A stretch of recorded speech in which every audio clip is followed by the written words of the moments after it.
lebih molek lah kalau kita cakap kan about apa itu dakwah. Baik, dakwah itu sendiri berasal daripada perkataan Arab iaitu da'a yad'u mad'u.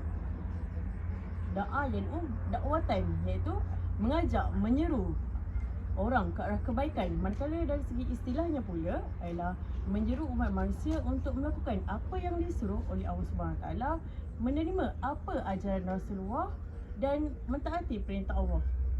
Baik. Tuntutan dakwah dalam Islam ni merupakan satu galakan yang sangat-sangat dituntut, lebih-lebih lagi dalam menegakkan syariat Islam di muka bumi. Baik, terdapat pelbagai hadis ataupun dalil dalam Al-Quran. Contoh dari surah Al-Imran ayat 110, kuntum khairu ummatin ukhrijat linnas ta'maru bil ma'ruf wa tanhauna 'anil munkar wa tu'minuna billah. Baik, maksud dia umat Islam adalah sebaik-baik umat yang dilahirkan bagi memenuhi faedah, iaitu untuk menyeru umat yang lain untuk melakukan perkara yang baik, iaitu menyeru kepada amal ma'ruf dan melarang kepada perkara-perkara yang buruk dan keji. Maka mereka yang beriman kepada Allah adalah yang sebenar-benar iman. Sama juga seperti dalam surah Al-Imran ayat 104. Maksudnya, dan hendaklah di antara kamu dan ada golongan yang menyeru kepada kebaikan untuk mencegah kepada mungkar, dan itulah orang-orang yang beruntung. Baik, dalam konteks perbahasan hari ini, dakwah didefinisikan sebagai suatu usaha untuk menyampaikan pesanan kepada orang lain. Baik, apa pula dengan seni itu? Baik, seni merupakan hasil daripada perilaku manusia yang kreatif, termasuklah penciptaan imej dan objek dalam pelbagai lapangan bidang seperti seni lukis, seni arca, fotografi dan media visual. Selain itu, muzik dan penulisan lirik juga dianggap sebagai seni. Baik, sejak dahulu lagi, seni ini dianggap sebagai satu luahan dari kreatif manusia untuk mengeluarkan idea dan yang kreatif dan inovatif. Baik, contohnya. Namun dari segi amnya, seni boleh dikatakan proses atau hasil daripada pemilihan saluran medium untuk menyampaikan sama ada kepercayaan, idea, rasa, perasaan, pesanan dan sebagainya. So, demikian dakwah dan seni dijadikan sebagai platform terbaik untuk menyampaikan pesanan dengan cara yang lebih kreatif dan menarik. Maka dari sudut ini kita dapat melihat bahawa seni dan dakwah telah menjadi satu entiti yang saling berkait rapat dan bergantung di antara satu sama lain. Jika kita mengkaji dengan lebih mendalam, bagaimana dakwah itu sendiri mempergunakan seni sebagai mediumnya, adakah disebabkan beberapa tujuan? Antaranya, seni digunakan sebagai prasarana untuk menarik perhatian audien dan memudahkan mereka untuk memahami suruhan agama. Selain itu, seni juga digunakan untuk menunjukkan keindahan ajaran agama dan memperlihatkan keesaan sang pencipta melalui karya-karya seperti lukisan, muzik dan lain-lain. Seni juga membantu untuk memperbaiki moral dan meningkatkan kesedaran terhadap agama.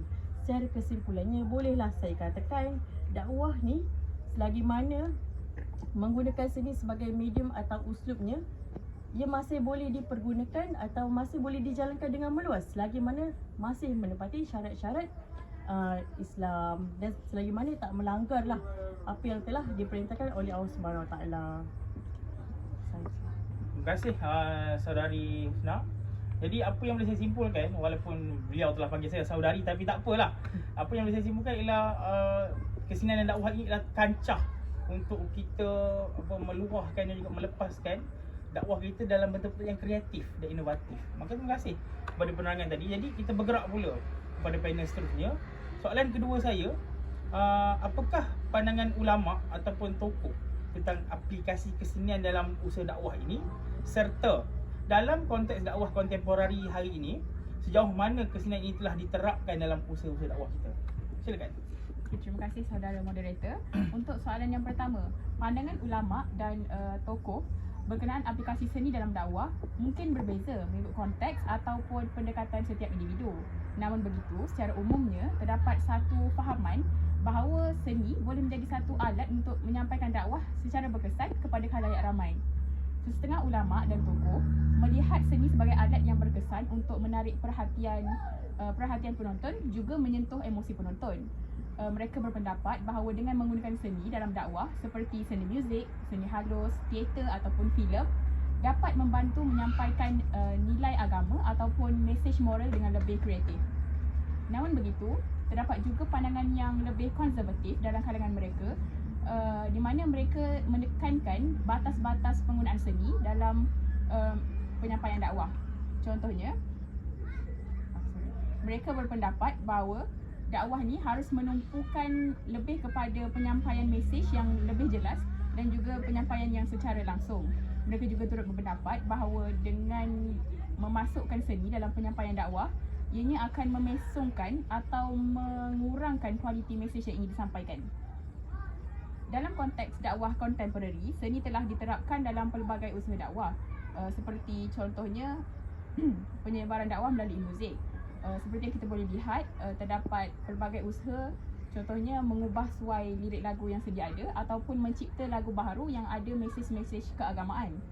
Selain itu juga, media filem dan visual juga telah digunakan dalam penyebaran dakwah yang berkesan. Beberapa filem keagamaan telah dihasilkan dan diedarkan secara meluas untuk menyampaikan nilai-nilai agama kepada khalayak yang lebih luas. Namun begitu, perlulah diingatkan bahawa penerapan seni dalam berdakwah perlulah dilakukan secara berhati-hati, terutama terhadap nilai asas agama. Adalah penting untuk mengekalkan prinsip agama yang benar serta memberi perhatian kepada konteks budaya dan sosial di mana dakwah tersebut dijalankan. Sekian sahaja daripada saya. Oh, terima kasih Saudari Nur Ain. Jadi agak menarik bagaimana rupanya selama ini kesenian dakwah ni dekat saja dengan diri kita, Saudara Amirul. Bila ianya jadikan parodi dalam lagu yang betul Islami, filem-filem yang menerapkan tentang ajaran Islam. Jadi, sehubungan dengan itu, soalan saya kepada anda, bagaimana anda lihat keberkesanan cara ini, uslub ini dalam dakwah hari ini? Terima kasih kepada saudara moderator atas soalan yang diajukan. Seiring dengan perkembangan teknologi pada masa kini, perkembangan dari sudut kesenian juga dilihat berkembang pesat. Ianya kita boleh lihat dari sudut seni tarian, seni kaligrafi dan juga seni muzik, yang mana kesemua seni ini kalau kita boleh gabungkan, ianya boleh digabungkan mengikut acuan Islam. Kesenian ini memainkan peranan penting pada masa kini disebabkan manusia sekarang amat memerlukan kesenian dalam kehidupan. Mereka dapat mengadaptasikan kesenian ini dan kalau boleh mengikut acuan Islam itu sendiri. Terdapat beberapa cara ataupun beberapa cara di mana kesenian adalah efektif dalam menyampaikan dakwah. Di sini saya simpulkan ada 3 cara. Yang pertama adalah komunikasi jiwa, dan yang kedua adalah daya tarik visual, dan yang ketiga adalah muzik dan nyanyian. Komunikasi jiwa ini adalah di mana kesenian itu kita sebagai da'i, kita menyampaikan dakwah melalui seni itu dari jiwa ke jiwa mad'u. Yang mana kita sampaikan ini melalui sebagai contoh seni visual ataupun seni muzik ataupun teater, yang mana kita lakonkan dalam teater tersebut, dan teater tersebut memberi impact, memberi kesan kepada mad'u itu sendiri. Yang kedua adalah nyanyian dan muzik. Sebagaimana yang kita sedia maklum, terdapat beberapa lagu yang mana kita boleh dengar lirik ia sendiri ia berunsurkan Islami, yang mana lirik itu sendiri dapat menyentuh hati penonton ataupun pendengar untuk lebih faham tentang Islam. Secara kesimpulan, dapat disimpulkan bahawa kesenian ini sendiri dapat diadaptasikan dalam proses dakwah itu sendiri, mengikut kreativiti ataupun mengikut kesesuaian mad'u dan juga kreativiti da'i itu sendiri.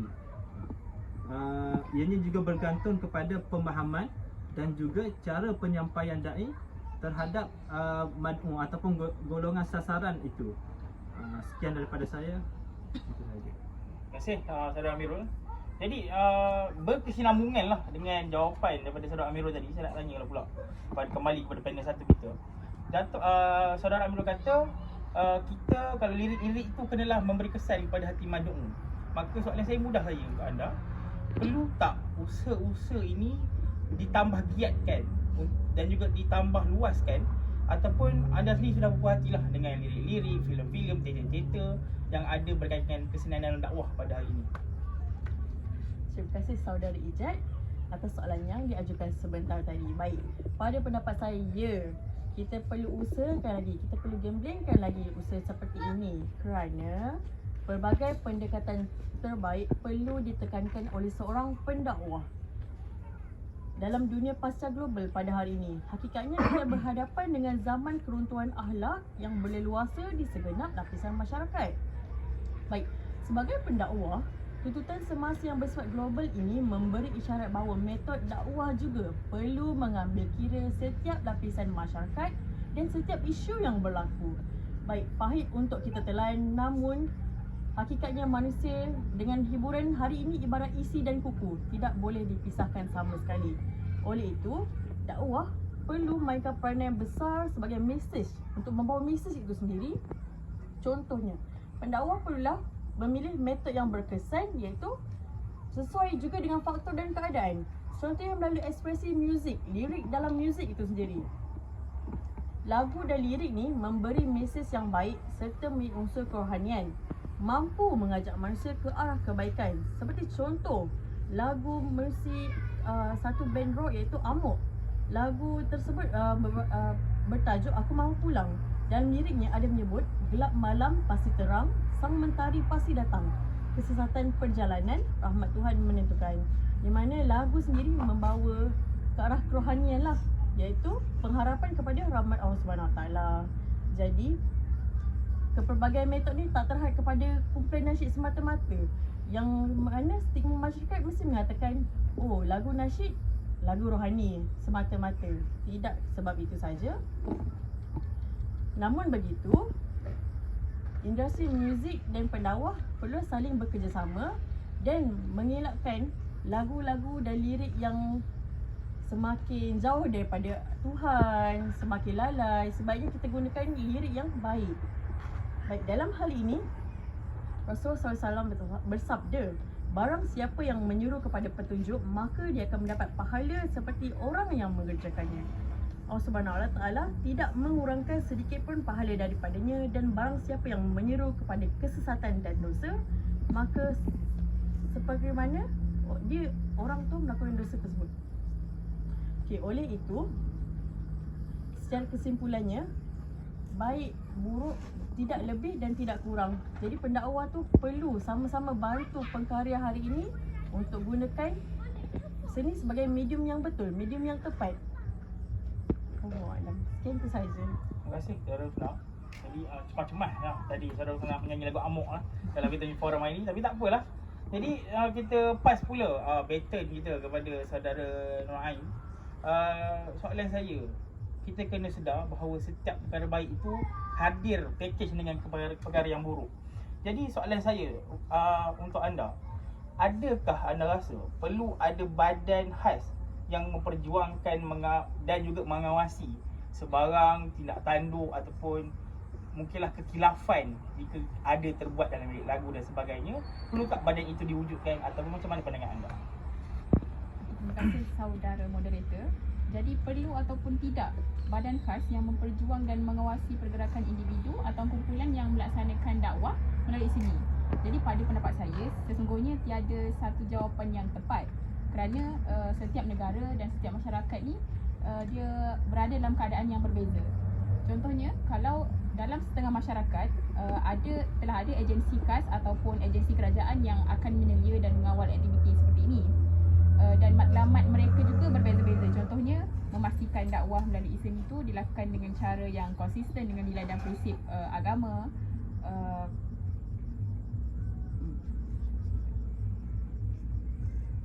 Jadi badan sedemikian boleh memainkan peranan dalam memberikan permit, mengawal kandungan disampaikan atau memastikan dakwah tidak menimbulkan ketegangan atau konflik sosial.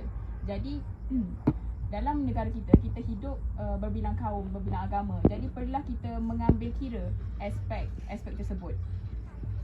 Jadi apabila kita nak bina satu agensi khas itu, kita perlulah mempertimbangkan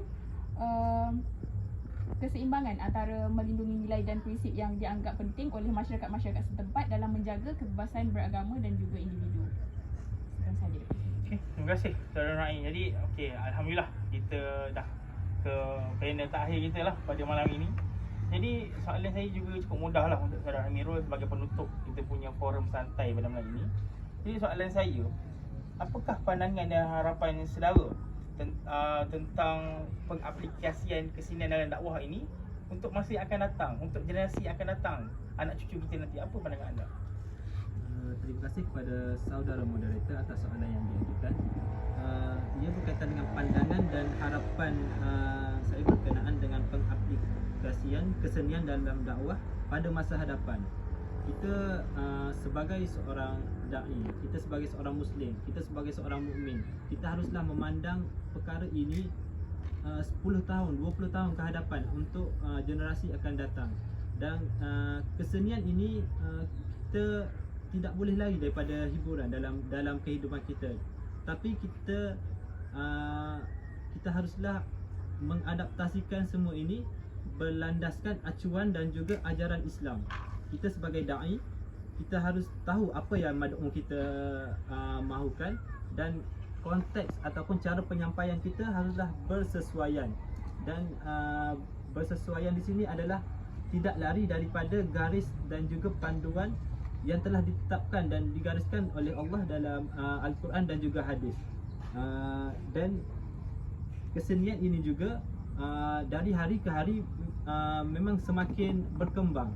Kita tidak boleh jumud, kita tidak boleh memandang perkara ini sebagai perkara yang biasa. Kita mestilah memandangnya dalam sudut pandang yang luas. Sebagai contoh, dalam menyampaikan dakwah, kita tidak boleh fokus kepada menyampaikan dakwah itu di masjid ataupun melalui kuliah-kuliah di surau. Kita mestilah mempelbagaikan lagi medium dalam menyampaikan dakwah. Dan salah satu medium ini adalah melalui hiburan ataupun kesenian. Hiburan di sini adalah hiburan yang tidak lara, yang mana hiburan ini masih lagi berpandukan konsep Islam itu sendiri.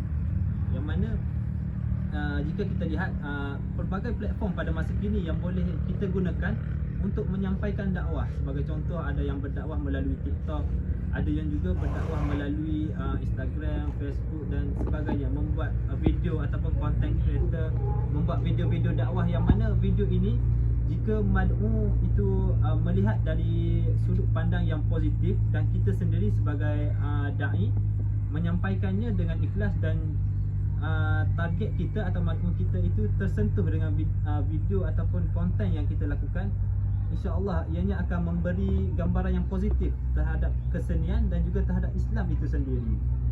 Dan satu firman Allah Taala dalam surah Al-An'am yang berbunyi, yang Allah Taala berfirman, innahu la yuhibbul musrifin, sesungguhnya Allah Taala tidak suka kepada orang yang melampaui batas. Di sini dapat kita fahami bahawa walaupun Islam itu tidak mengekang ataupun tidak